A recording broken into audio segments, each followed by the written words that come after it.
How do you introduce someone who needs no introduction and in fact has made it very clear that he doesn't really want an introduction? But he's going to get one anyway.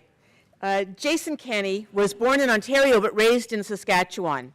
He served as president and chief executive officer of the Canadian Taxpayers Federation, and prior to his election to the House of Commons in 1997 as Member of Parliament for Calgary Southeast.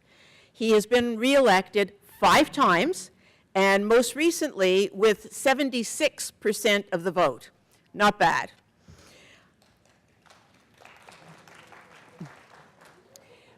As most of you already know, that he is a former chair of the House of Commons Subcommittee on International Human Rights, and he served in several positions in the opposition, including finance critic and deputy House leader.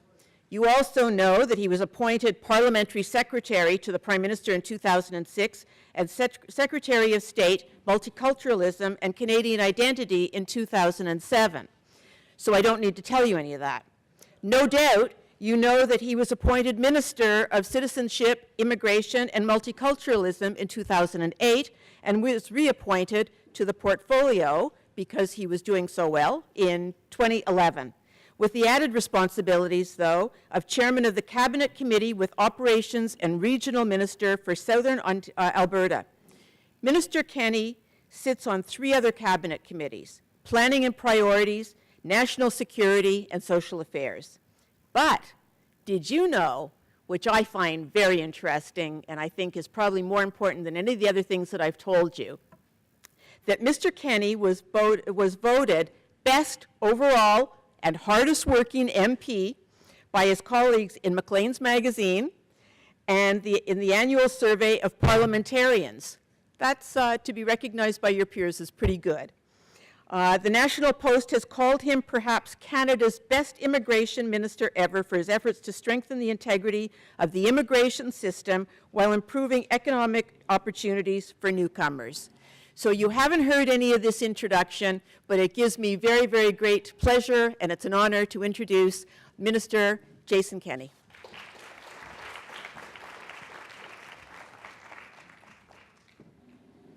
Well, thank you so much for that kind introduction. Et merci tout le monde d'être ici, particulièrement les membres du Corps diplomatique, Vos Excellences, l'ambassadeur de Grèce et the ambassador of Israel, Miriam Ziv, and to all of you. Thank you for your presence and participation at this important conference. Let me also recognize the presence of my former colleague and good friend, Dr. Mario Silva, who is, of course, heading up now the Alliance on behalf of Canada and doing a wonderful job. I was just looking at the program for the conference, which I have to add we're very pleased to support through funding from Citizenship and Immigration Canada, and I'm deeply impressed by the quality of deliberation here. I'm sorry that I've not been able to attend more of the sessions. I understand I just missed a remarkable recollection of the Holocaust by David Shento, and I'm sorry to have missed that, but many of you will have participated in yesterday's commemorations of Yom HaShoah on Parliament Hill and at the National War Museum, where we had a remarkable presence of some 60 survivors, all of whom I had the great honor of meeting, and their presence, I can tell you, deeply moved members of Parliament, their quiet and dignified witness. And so it is so wonderful that we are able to continue to give them a voice, which will be a critical part of Canada's chairmanship of the Alliance this year. Thank you to the organizers and sponsors, speakers and participants for this, if not now when, seminar hosted in part by Carleton University and the Zelikovitz Center.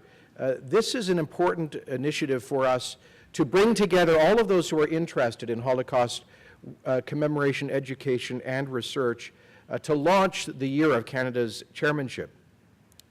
Last month, I was in Berlin with Mario Silva to formally receive the gavel of the Alliance, and I can tell you it was a proud moment for us, because just a few years ago, Canada, strangely enough, was not yet a member of the then International Task Force, and I had the distinct pleasure, actually, was shortly after Prime Minister Harper's government took office in the beginning of 2016, that he called me in to say that he had learned Canada was not a member of the ITF, and he thought this was a priority for us to become full participating members of the task force and to become leaders in the essential work of Holocaust commemoration, education, and research.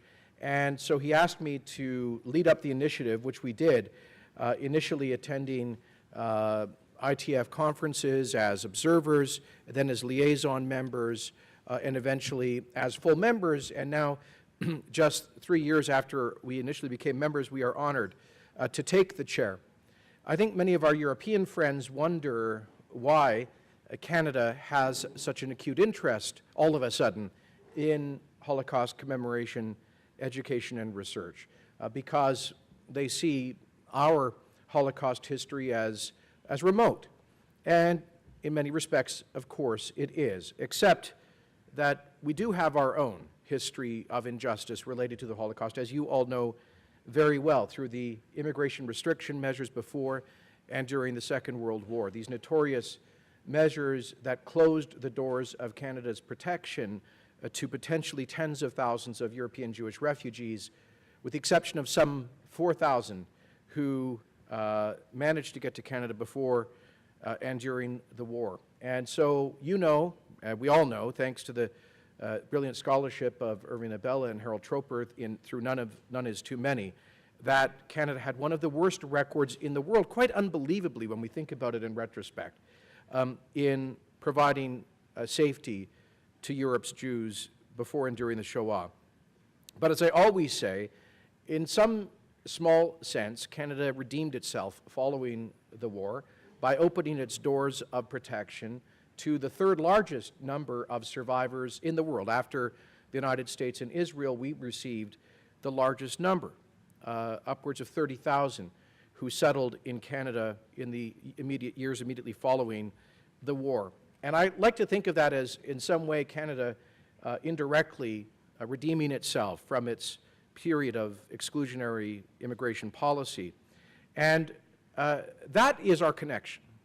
Our connection is that those tens of thousands of survivors brought with them their amazing, indomitable spirit of hope and determination, of resistance and defiance, to build new lives in Canada. And I cannot think of a more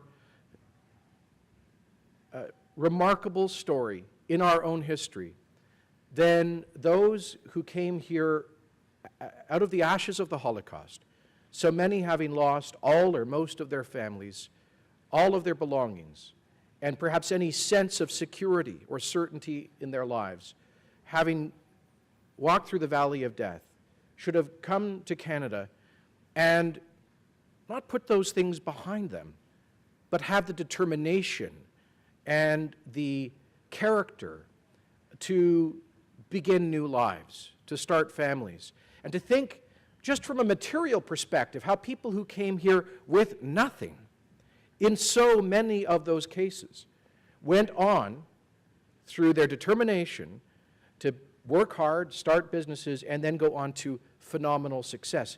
You know, I have the great privilege as Canada's Minister of Immigration to welcome, between our resettled refugees and successful asylum claimants, over 25,000 refugees every year to Canada, the highest per capita level of refugee protection and resettlement in the world. And just think of 1 out of every 10 immigrants to this country each year are refugees. And Canada receives 1 out of every 10 resettled refugees worldwide. And so I meet these people who have gone through, in many cases, the unthinkable, who have lost everything, who have been victims of warfare, unjust prejudice, ethnic cleansing, and violent persecution. And as a kind of word of hope or encouragement, I offer to them the example of the European Jewish refugees who came to Canada, of those who came through, who survived the greatest evil in the annals of human history, who came with nothing, but scars, physical, psychological, spiritual scars, and yet built new lives in this country. And even if they didn't all go on to great material success, so many raised such wonderful families and continue to be a living witness in our midst. So this is why I think the Holocaust history is so relevant to Canada, because the survivors have contributed to our country in ways that we will never be able to quantify. And now, as we move towards the twilight years of the first-hand witnesses of the great evil of the Shoah, now, as the torch is being thrown, it is essential that we, I say we, as Canadians, as individuals, as society, as the Canadian state, as educators, the Jewish community, but also, and perhaps more importantly, Gentiles, redouble our efforts to record, transmit, and amplify the voices of those who survived. That is the theme of the conference, Responsibility and Memory After the Holocaust. As Prime Minister Harper said, it is important that we take this opportunity to remember the suffering endured by the victims of the Holocaust and their families. It helps keep strong the conviction in our hearts to do everything we can, through our actions and our words, to stand firm against the forces of intolerance and remain vigilant against genocide. Only through these continued efforts can we ensure that such atrocities never happen again. And I'm often reminded of the beautiful words, the moving words of Elie Wiesel, who said that for us, forgetting was never an option. Remembering is a noble and necessary act. The call of memory, the call to memory, reaches us from the very dawn of history. No commandment figures so frequently, so insistently in the Bible. So it is incumbent upon us to remember the good that we have received and the evil that we have suffered. He went on to write that an immoral society betrays humanity because it betrays the basis for humanity, which is memory. An immoral society deals with memory as some politicians deal with politics. A moral society is committed to memory. I believe in memory. We all believe in memory. That's what gathers us here today. And so Canada aspires to be a moral society. Of course, we fall short of the mark from time to time. Most notably, we did between 1932 and 1945. But now, I think we can say with some pride that we are leading that collective work of memory. We did so through joining the ITF and now through our chairmanship of it. We did so through a very important project, the Community Historical Recognition Program, administered by my department, which provided funding to many remarkable projects designed to research and commemorate the experience of immigration restriction measures against European Jews before and during the war. For example, we provided $1 million fund to B'nai B'rith Canada in partnership with the University of Toronto, undertake an international conference and ongoing academic research on the St. Louis era immigration restrictions. I'd like to thank Ruth Klein for her good work in that respect. We provided funding to the Vancouver Holocaust Education Center to produce a traveling exhibit that focused on the internment of 2,000 Jewish refugees in enemy alien camps during the Second World War. And of course, we provided funding through the Canadian Jewish Congress for the erection of Daniel Libeskind's monument, The Wheel of Conscience, which now appears at Canada's new National Immigration Museum at Pier 21 in Halifax, a monument to the passengers of the MS St. Louis, who undoubtedly, had they been allowed to enter Canadian waters in 1938, would have disembarked at Pier 21, a place that was a landing of refuge for many of the survivors following the war. And these projects, while important in themselves, allowed the government of Canada a platform to express our regret for the policy of exclusion in the 30s and 40s. And this had never been done before in Canada, and I think it was an important act of leadership. These were also essential projects in our application for membership to the ITF.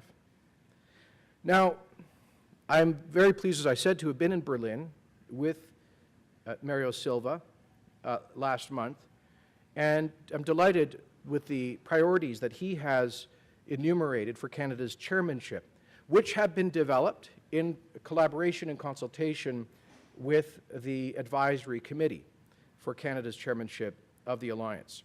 Let me thank and acknowledge the presence here, the contribution of so many of you who are participating in the Advisory Committee.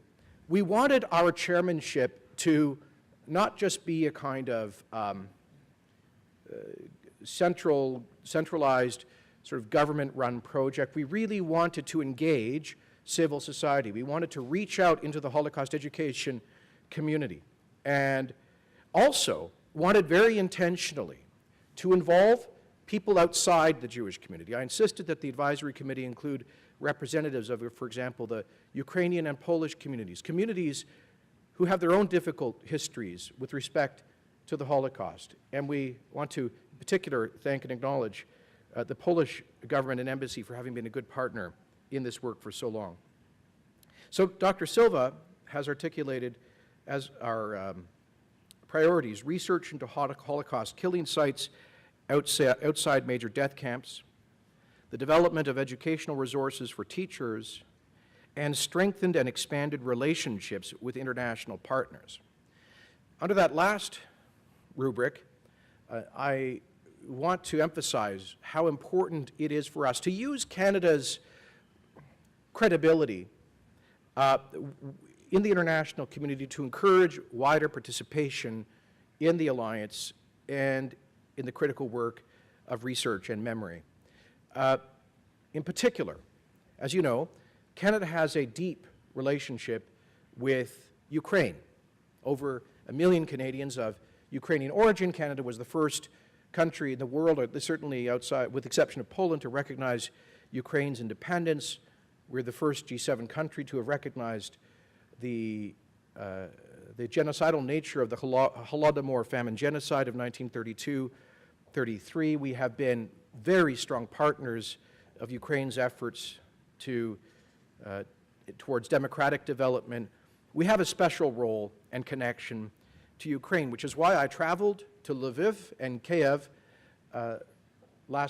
earlier this year, last month, in part with Dr. Silva to Kiev, to encourage Ukrainian civil society and the government of Ukraine to pursue membership in the International Alliance. As Dr. Silva mentioned in his remarks at the National Holocaust commemorations yesterday, some 1/4 of the victims of the Shoah were killed in Ukraine. When I was in Ukraine, I went to a small town in Galicia, an hour from Lviv, which, as many of you know, Sobibor, a town where Mark Friedman, former president of the Canadian Jewish Congress, where his family was slaughtered on Passover in 1941. And where crosses, giant crosses, have been erected on the mass graves of the Jewish victims of that village. Several hundred in unnamed, unmarked mass graves. Subsequent to that, Gentiles were killed by both Nazis and communists, buried in that area, and then claimed as kind of heroes of Ukrainian nationalism. And of course, we honor their memory as well. But, somehow, the commemoration of those deaths has managed to efface the deeper tragedy of the hundreds of the members of the Jewish community there who were slaughtered on Passover. And so we went specifically to that site to say to the mayor of that town, the local community leaders, that they must recognize the Jewish victims of the Shoah right there in their midst. And I have to tell you how struck I was to see children riding bicycles almost over these mass graves, people's homes abutting back right up to the wall where the mass shootings occurred. Hannah Arendt talks about the banality of evil. It continues today across many parts of Europe that still have not come to terms with their own Holocaust history. Hundreds of mass graves across Ukraine, unmarked, unresearched. Thanks to the brilliant research of a French Jesuit, as you know, his publication of the seminal work Holocaust of Bullets, and other research efforts, we're beginning to understand the breadth of the Holocaust in those parts of Eastern Europe. But it is essential that we offer, in a positive spirit, in a spirit of collaboration and not condemnation, our best practices, our research assistance, practical resources to governments like that of Ukraine, to help them to begin to do the archaeological work. When I say archaeological, I don't just mean digging up the ground, but I mean deeply into their history, into the memories that many have chosen to forget. And it is essential we do so now. I mean, for goodness sakes, yes, during the communist period, there was a state policy of historical amnesia. But for heaven's sakes, now that these are free and independent countries, democratic countries, there is no longer an excuse to bury the past. So that is why I made a very deliberate point. In fact, I was in Ukraine for 4 days. And I want to tell you how encouraged I am to see that the Ukrainian Council of Churches and Religious Organizations unanimously called for a erection of a monument to recognize the Jewish dead at Sobibor, but also for Ukraine to pursue membership in the International Alliance. And I'm pleased to tell you, Mario, that I've been, since our trip, just recently informed that Ukraine will attend your meeting in Toronto as observers. So we're beginning to make progress. And I can also tell you I was in Turkey in January of this year, partly dealing with the refugee crisis there. But I took the time to meet with the leaders of the Jewish community in Istanbul, who, wherever I go, I try to meet with leaders of Jewish communities if they're facing challenges, if they're facing manifestations of anti-Semitism. And so I met with Jewish leaders in Istanbul, in their community center, which was, by the way, bombed about a decade ago, and said, how can Canada help you as a marginalized minority? And you know what they said? I wasn't expecting this. They said, aren't you chairing the ITF this year? I said, yes. They said, please do what you can to get Turkey to that table. Because we know the complex regional politics between Turkey and Israel, and yet they said that we need to be able to develop platforms to teach Turkish children about the reality of the Holocaust, separate and apart from the politics of the region. And so the alliance is seen by communities around the world as essential, as critically important. I sat down with the chief rabbi of Kiev, but also his beatitude, the patriarch, the major archbishop of the Ukrainian Catholic Church, Stanislav Shevchuk in Kiev, and he was passionate about this as well. So the work we are doing in Canada, the work you're doing at this conference, the work that Mario will be doing as chairman, really does matter. It matters not just here, but in places around the world that you don't even suspect. We have a number of projects that will accompany our chairmanship this year, including a national project to preserve survivor testimony, the International Conference, of course, in Toronto in 2013, in which we hope to find a special place for the involvement of survivors, so that we can convey to the international delegates the remarkable success of the survivors here in Canada, and that they can share their experiences as Holocaust educators. We'll be providing an award for excellence in Holocaust education to recognize outstanding teachers, and an international poster competition for Canadian students in graphics, art, and design to support Holocaust Memorial Day activities. As well, those of you who attended Yom HaShoah commemorations yesterday will know that my colleague, the Honourable Tim Uppal, Minister for Democratic Reform, who proposed the bill to erect a national Holocaust memorial or monument in our nation's capital, announced that the National Capital Commission has selected a venue, and thanks in part to the support of generous donors, we hope to be breaking ground in the not-too-distant future on that national memorial. Many of you will also know that work continues on the Canadian Human Rights Museum in Winnipeg, which together with the Museum of Immigration in Halifax is Canada's newest national museum, and it, of course, will house an important and permanent exhibit on the history of the Holocaust.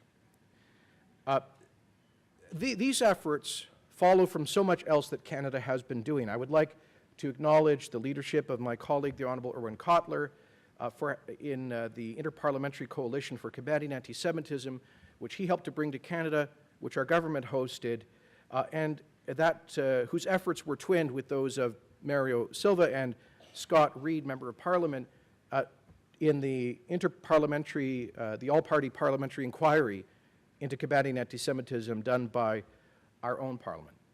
The IPCCA conference brought together delegates from 60 parliaments around the world and concluded with, as you know, the Ottawa Protocol, as it's known, which is a really important document.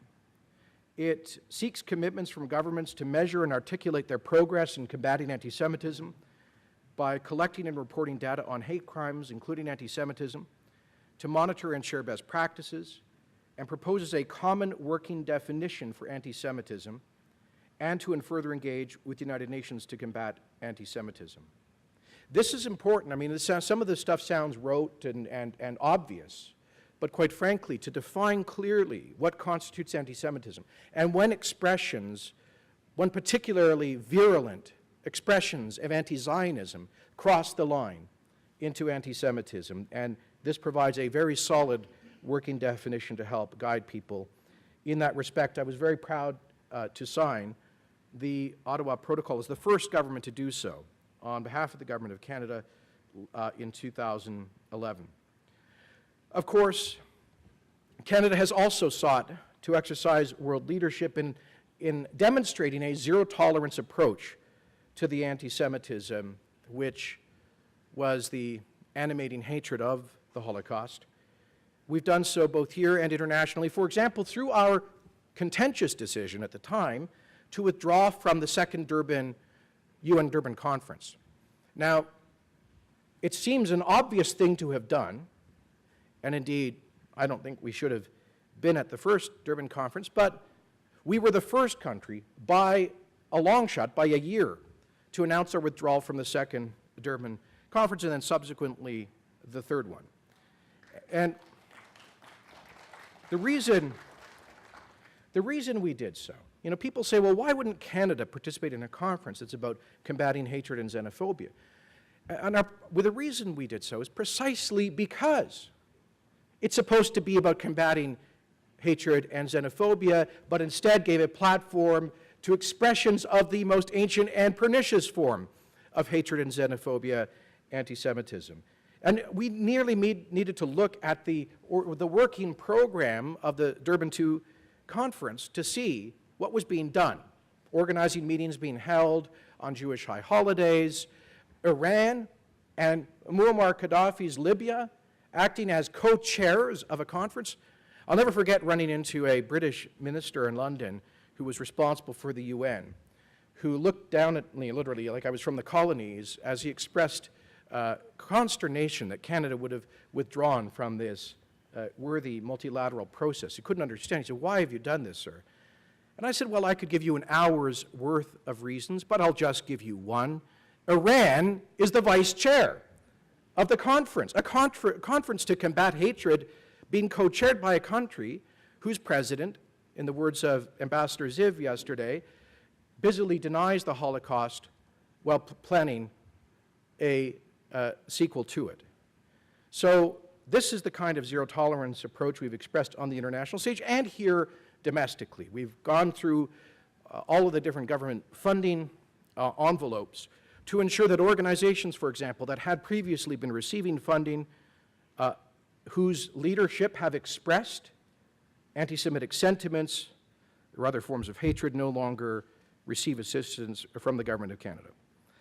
Let me also say that we are making a significant effort to engage in the process of recovery of seized Holocaust-era assets. I was proud to represent Canada at the Terezin conference in Prague 4 years ago, and to encourage Eastern European countries who have not yet fully engaged in the process to register Holocaust-seized assets and to provide pathways to recovery of those assets from the relevant family members. And of course, last month in Berlin, at the ceremony where we took the chair of the alliance, we also participated in a repatriation of a work of Renaissance art to the estate of Max Stern, the late Canadian gallery owner, philanthropist, and German Jewish refugee. Canada has supported and participated in a number of intergovernmental meetings on Holocaust-era cultural property, as I've mentioned, including the Terezin Conference, and in partnership with Canada's museum and galleries, we are committed to actively pursuing the issue of Holocaust-looted cultural property. For example, the National Gallery of Canada identified through its research a painting in its collection that had been seized by the Nazis in 1942 from a French Jew. In 2006, the painting was returned to the owner's descendants. In 2007, the government launched an inquiry into Holocaust-looted cultural artifacts that exist in Canadian public collections. Plans are currently underway to update the publicly accessible Canadian Heritage Information Network database, which will make it easier to research information about the origins of cultural properties. So it gives me great pleasure to announce today, on behalf of my colleague, Minister James Moore, Minister for Canadian Heritage, that our government will contribute some $200,000 to enable Canadian museums to participate in a key international effort on the provenance of Holocaust-era works of art.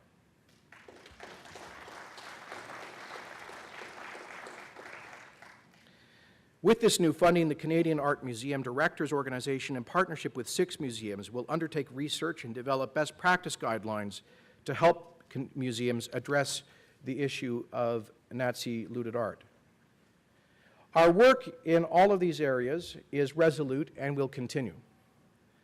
Parce que, comme un exemplaire des valeurs démocratiques de pluralisme, comme un refuge pour les persécutés, nous avons, en tant que Canadiens, une vocation particulière d'être une voix claire, une voix de principe contre la haine, contre l'haine le plus connue, l'antisémitisme. Donc, je vous remercie de votre démarche, de votre collaboration. Et je sais qu'avec votre dévouement, nous allons saisir l'opportunité de présidence de l'Alliance internationale pour renouveler cet travail essentiel, la mémoire de Shoah. So thank you all for your collaboration, your expertise, your interest and contributions to making this Canada's chairmanship of the International Alliance one that renews not only Canada's commitment to learning the lessons of the Shoah, but to ensure that this essential work of memory is undertaken all throughout the world. Merci beaucoup. Thank you very much.